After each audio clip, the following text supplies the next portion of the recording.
everyone, and welcome back to my channel. And if you don't know who this new masked guy is, shame on you, because you didn't watch my last video.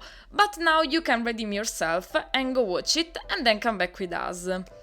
So today we are going back to a topic that I absolutely love, and it is quite connected to our Baron. Yes, I'm going to do another doll from a Studio Ghibli movie, that is Howl's Moving Castle, that, as I said in my Baron's video, is one of my favorite Ghibli's movie, together with Spirited Away and Whisper of the Heart. But I also really liked the Tale of Princess Kaguya that I watched like the other day for the first time, but was simply so beautiful and stunning.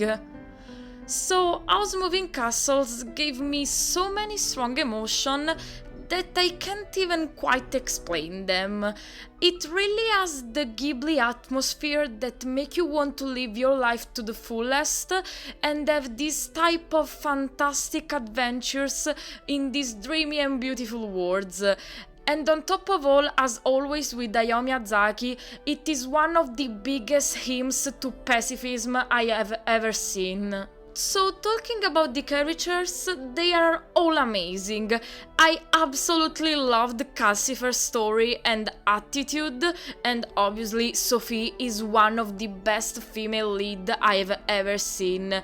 As always with the fantastic writing of Ghibli's female character, she's strong, independent, intelligent, wise, calm, kind. She has really everything, but we are not making her, mostly because of her character design that is a bit too plain. Basically, same story that happened with Shizuku and Whisper of the Heart. So we are going to do another of my favorite Ghibli's character, which may or may not have been one of my biggest crush ever. Yes, I'm talking of the super handsome Howl Jenkins Pendragon. And let's face it, if you didn't have a crush on him, you are totally lying. No, okay, joke aside, I think Howl is a really great character, because he's not perfect at all. He's really vain and superficial, a bit childish and also coward, but at the end, also with Sophie's help, he understands that he has to grow and be more mature, and finally manages to become a better person. As always, because I'm really passionate about the topic, I ended up talking too much. So let's finally go to the proper repaint. First of all, I want to do a big shout out to Crunchy Dolls that has also created a stunning Howl doll, so definitely check out also her video. So firstly, let's take out our base doll, and I'm using a J-Hope doll from the BTS line from Mattel. Other armies, show yourself in the comment section! So, as always, I'm doing the prep work by removing the head with hot water. 5 minutes later.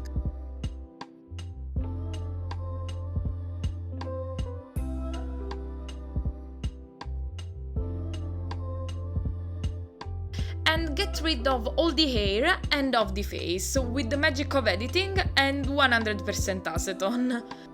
And here I'm showing you the face sculpt of the doll, and I was really lucky because it is almost identical to Howl's face. Okay, talking about the clothes, if you know Howl design, you'll know that this outfit is pretty detailed. And because it makes me a little nervous, let's start from the clothing piece I'm a bit more used to. Depends. So, as I am usually doing lately, I'm taking fabric from an old shirt of my father, cut it all pieces, and created the main structure of the pants. Then I added this folded rectangle of fabric as a waistband.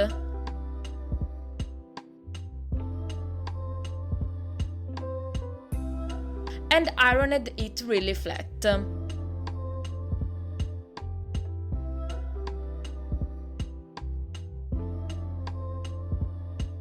I used some snap buttons for the closure, and to finish them I glued these painted buttons made with epoxy sculpt.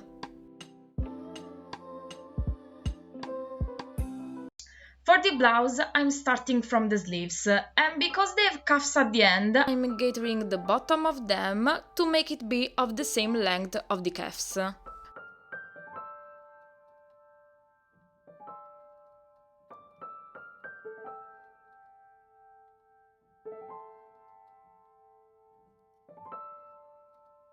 Then I sew them in place and ironed everything flat.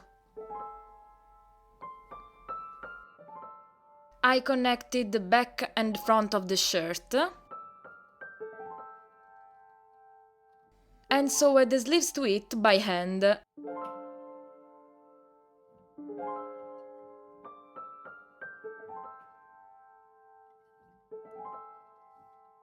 And you can see that it is a pretty meticulous and long process.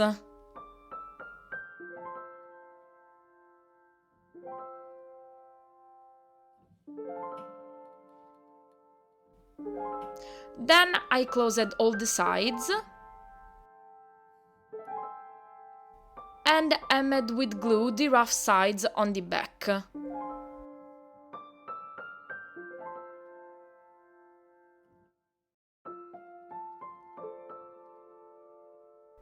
Then, because it has to lay in a really puffy way on him, I had to gather the bottom of it. And even if it isn't the prettiest solution, it works. And all the ugly visible stitches will be hidden by the pants. Now I'm adding the collar parts.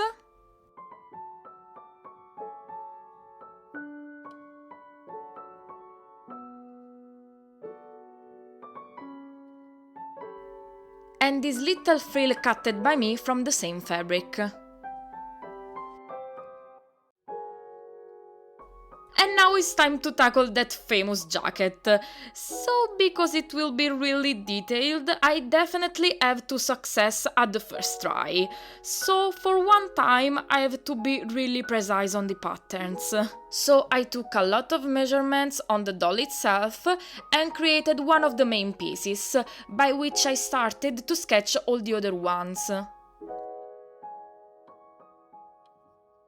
When I'm satisfied with them, I'm passing on the sleeves, and to sketch them I helped myself also with patterns from old dolls.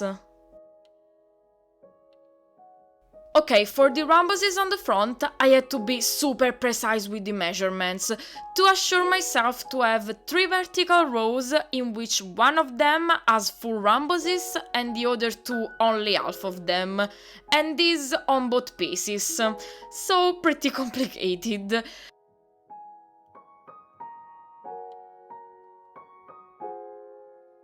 And here I finally have all my pattern pieces, and I definitely made them really big because the jacket is meant to be pretty oversized.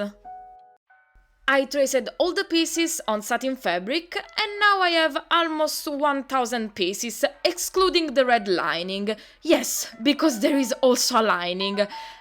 And don't forget of the 6 full rhomboses and 12 halves for a total of 30 of them. And I also meticulously fray checked every single piece, because if you don't secure satin edges, this will happen, so basically it will totally unravel on you. Then I sewed these 2 pieces together to have 2 colored sleeves. Then I started the process of gluing all the rhomboses on the front parts. And let me tell you, I have seen this glue used by many people efficiently, but for me it was a nightmare. It stained a lot of the rhomboses that were already stained at the edges by the fray check, but the worst part was that I have to reglue everything 3 or 4 times because it really didn't want to hold them. So I highly recommend to you not to use it, or maybe it's only my fault because I can't use it properly, I don't know.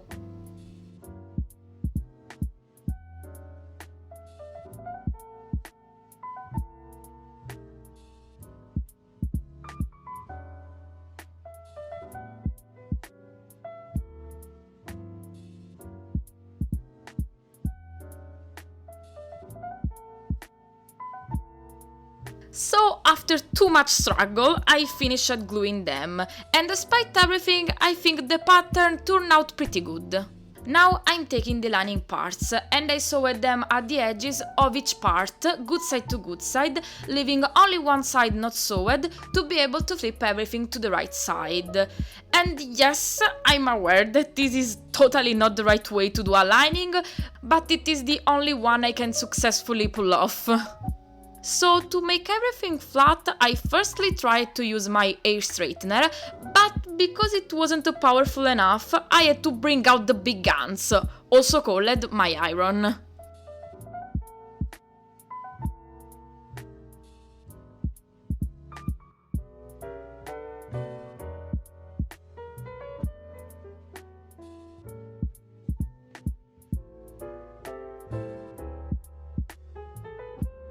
And now it's only a matter of connecting the pieces.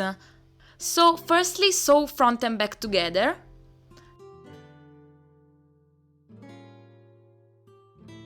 Then the first sleeve and the second one. And after you close all the sides, you will obtain this. Now I'm adding the collar like so.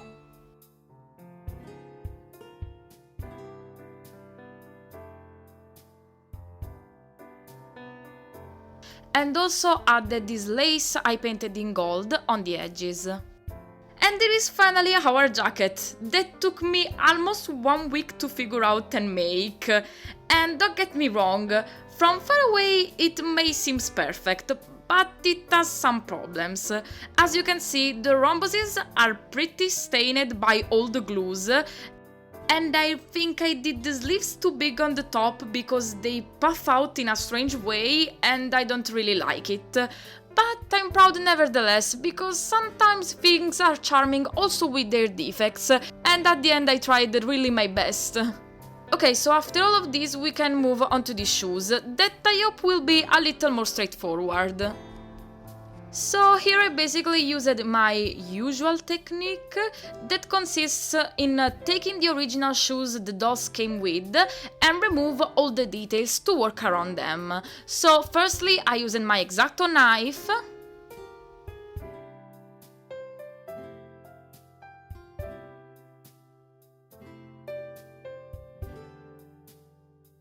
Then I smoothed the rough surface by sanding it.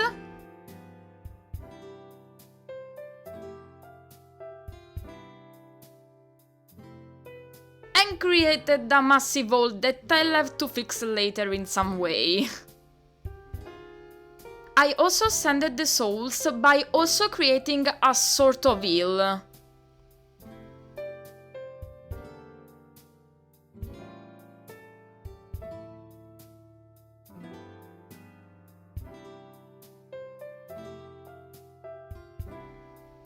And I managed to create another hole, so I'm filling it, and the one from before, with some hot glue.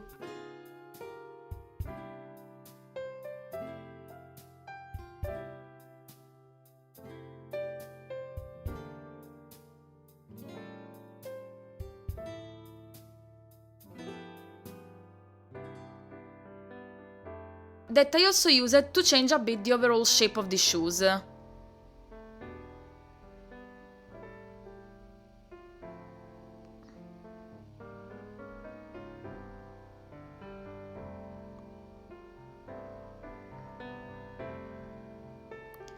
So now the shape is ready, even if it is a little rough. So we painted the soles in beige, and at the end this color was too dark and I lightened it. And then I painted the main part in dark blue, and added a protective varnish to really finish them. Now let's move on the face. So I started the face up with some chalk pastels to give color to the cheeks and lips, but I have to say that because I don't use Mr. Super Clear but a substitute, this stage is always a bit frustrating, because the colors never seems to build up, and I couldn't really find a solution to this problem that occurred also with this pencil that didn't wanted to write properly on the lips.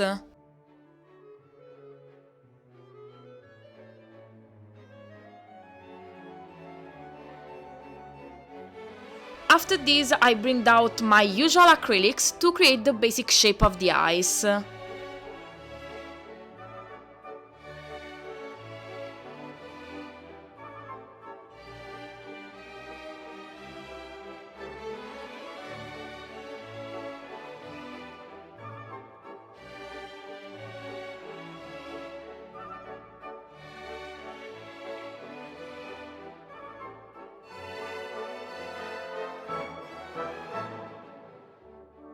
And sometimes, if you do little mistakes, you can carefully remove them with a toothpick.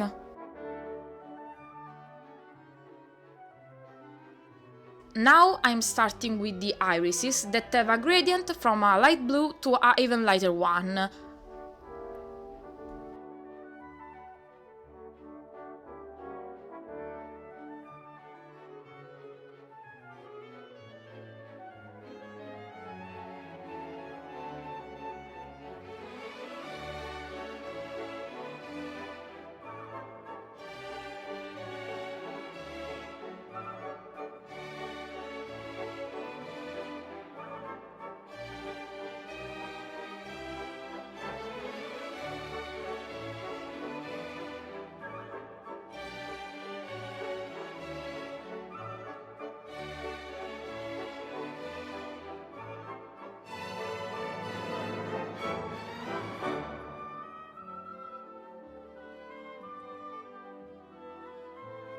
Now I'm doing some detail a little bit like eyeliner with some black paint, and later I will also do the pupils and other details, but I show you a really little part of the process because at one point I got really frustrated because I basically had to redo the face 3 times because it didn't wanted to turn out even decent.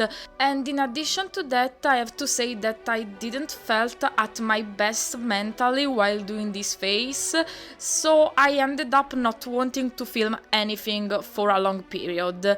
Now I am a little better, but I think that this period is getting more and more challenging for all of us. So I really hope all of you are doing great and are happy and good. And anyway, I'm sure we'll all be able to be better sooner or later.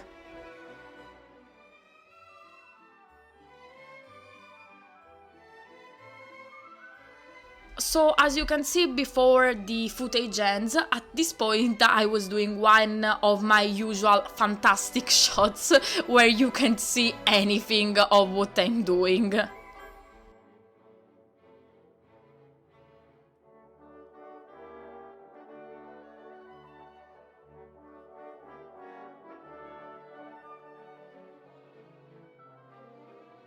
And this is how my final attempt turned out, and unfortunately is a bit cross-eyed like Griffith, but I really didn't have the force nor patience to start back for the 4th time, so I hope that with the hair it won't be too much visible. And while adjusting the face I used many times my pure acetone, and I think that a lot of it went on the body and caused this huge mess.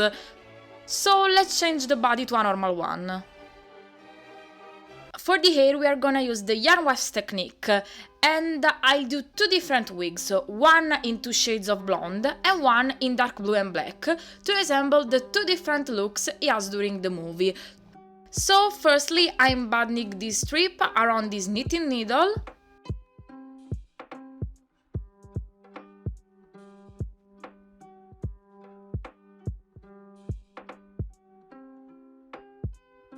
And then I started brushing them out with a pet brush.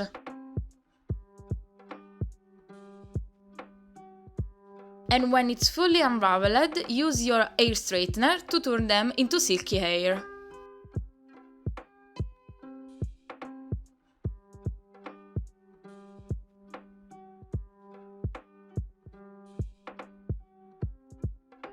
And with the excess you can basically create 2 ships in strange colors. Now I'm gluing some cutted pieces on a plastic bag to create a lot of wefts.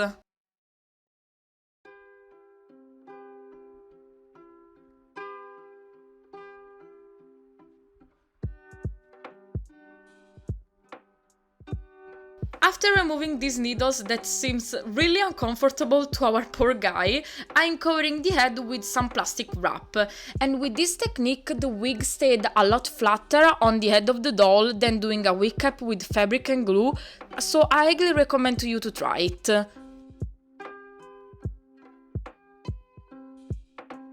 So I started gluing the wefts, starting with the base for the bangs and the part. So we first glue a weft and flip it.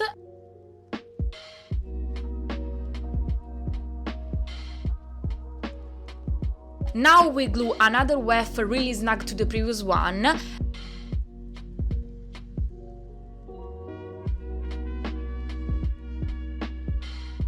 And flip it as well. And then I starting simply gluing wefts from the bottom and going up.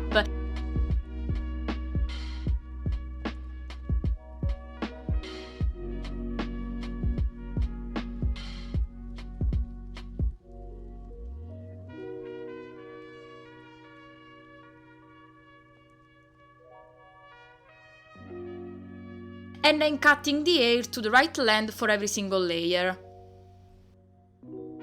And only on this blue wig I'm also doing some sideburns.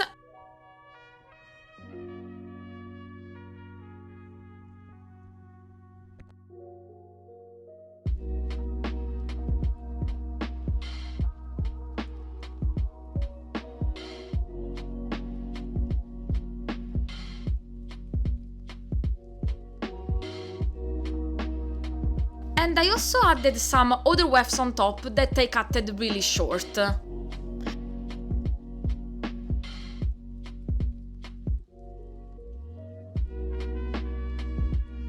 And to make everything flat and lay in position, I used a wet toothbrush to brush the hair.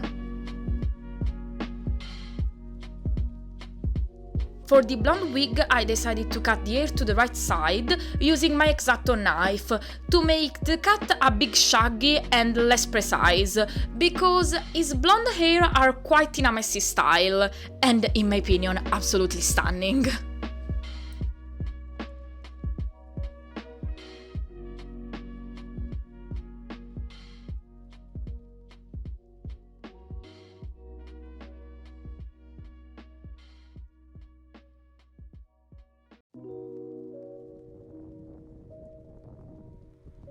Then, to achieve the same shaggy effect, I also trimmed them vertically with my scissors.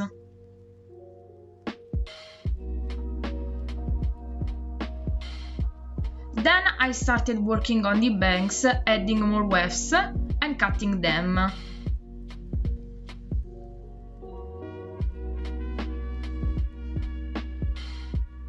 Then I kept filling the bald spots.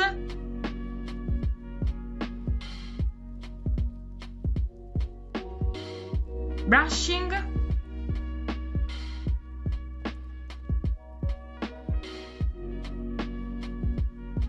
and cutting. And it is the moment when our poor Howl dies.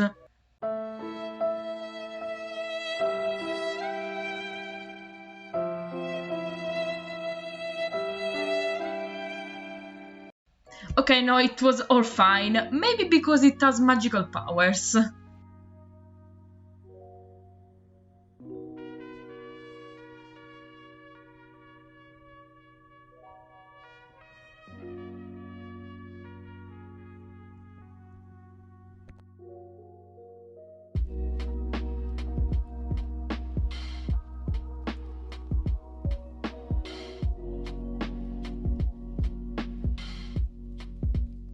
Now that we are done gluing all the wefts, we have to find the part and open it.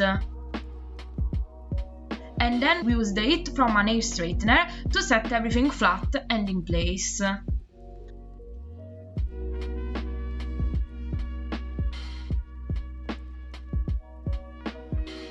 As you can see here, the blonde wig has already a super spiky anime bang that I did by dividing some strands and twirling them, also using water, to create some spikes that I purposely made a lot bigger and precise on this blue one.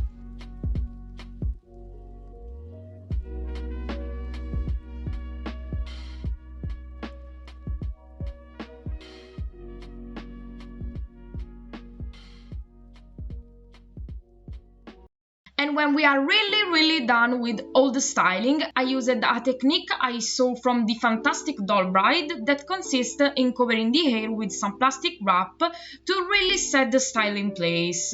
So I left it overnight. And after some little adjustment,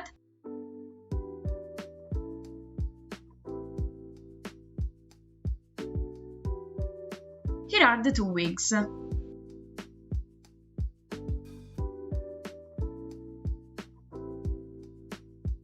Okay, so the really last things to do are his jewels, so the necklace, the earrings and the famous ring. And because I needed strass in different colors, I simply took a lot of silver ones and colored them with some Sharpies. Then I created these teardrop shapes with some UV resin mixed with iridescent pigments. And now is the moment of assembling all the little pieces. My god, now I really feel like a true goldsmith.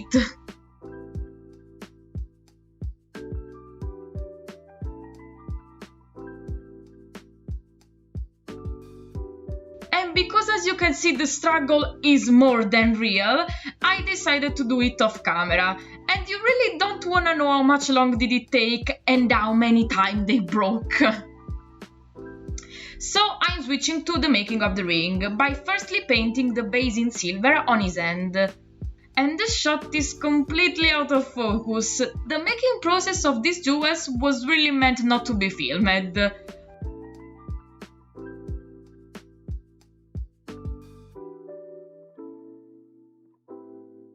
Okay, so finally we are on focus to watch me super gluing this truss to finish the ring. And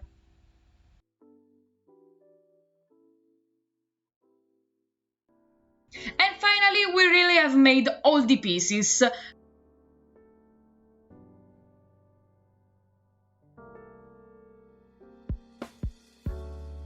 So let's assemble them.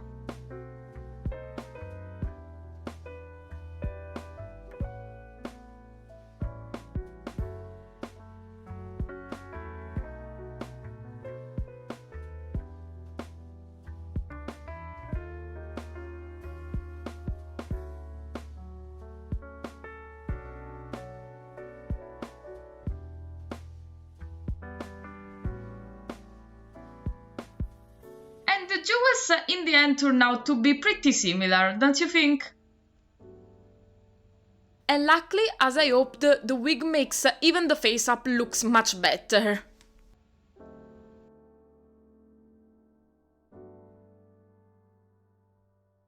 And after adding also the jacket, here is Howl, Jenkins, Pendragon.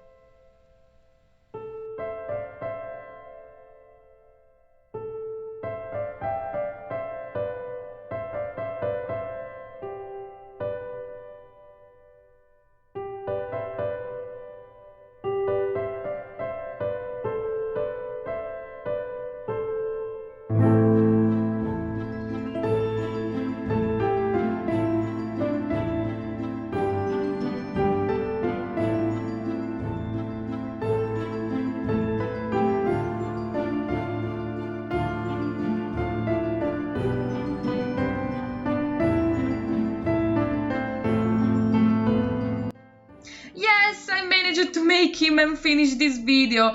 I'm sorry that it is so distant from the previous one. It was a rough period, but I hope that the next one will come out sooner. And stay tuned because it will probably be another girl finally.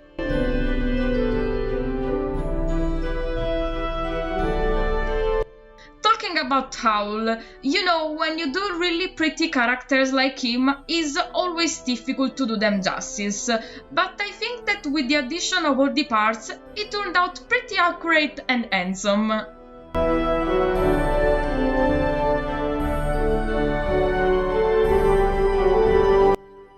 But now I absolutely want to know what is your favorite character from the Studio Ghibli, and obviously also what do you think of the doll? Ah, and most importantly, did you ever have a crush on Howl? Have a nice day and bye!